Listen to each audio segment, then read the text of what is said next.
பழனிமல முருகனுக்கு பண்டாரம் தேடி வரும் ஆண்டி முகம் காண வரும் ஆவினன் குடி தேடி வரும்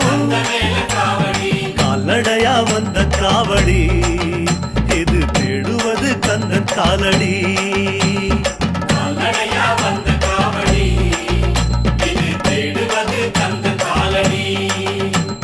பழுத்த பழம் தேடுதப்பா பாலதண்ட பாணி கேட்ட நல்ல முத்து வேலனுக்கு ஞான பழம் கேட்டு வரும் கால்நடையா வந்த காவடி